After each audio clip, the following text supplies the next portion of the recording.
26 তারিখে আর্জেন্টিনা ব্রাজিলের ম্যাচে পোলাপাইন দেখি ব্রাজিলের 5 প্লেয়াররা দেরি করছে। আমি বুঝি না, ডোরিবাল বলে ভালো একটা স্কোয়াড ঘোষণা করছে। তো এখানে আমি যদি সমীকরণ মিলাতে যাই, ধরো মেসির সাথে যদি তোমরা নেইমারের তুলনা করো, যদি এই ক্ষেত্রে যদি মেসির তোমরা যদি 100% দাও, তাহলে নেইমার পাইতেছে আমার কথা এখানে 40%। এটাই বাস্তব। অফকোর্স যেখানে নেইমার মেসির ফ্যান, তাহলে আমিও কিন্তু নেইমারের ফ্যান, এটাই বাস্তব। তো দ্বিতীয় হচ্ছে, যদি আলভারেজের সাথে যদি ভিনিসিয়াস জুনিয়রের সাথে তুলনা করা যায়, এইখানে ভিনিসিয়াস জুনিয়র যদি 20 পায়, আলভারেজ 80, এটা ধরে রাখো।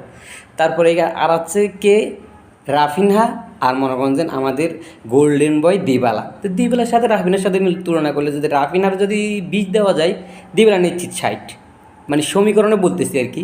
তারপর আছে যে রদ্রিগো, আর আছে যে কে আমাদের লাউতারো মার্টিনেজ। লাউতারো মার্টিনেজ আর রদ্রিগো ভাবা যায় না, রদ্রিগোর 20 দিল, লাউতারো মার্টিনেজ কিন্তু 60 দিতই, এটাই মাস্ট। আর যেখানে মনে করেন যে আমাদের বাস পাখি আছে, ওইখানে তো কোনো কথাই নাই। আপনাদের উট পাখির সাথে আমরা তুলনা করতে চাই না, মান সম্মানটা এমনি যাবে।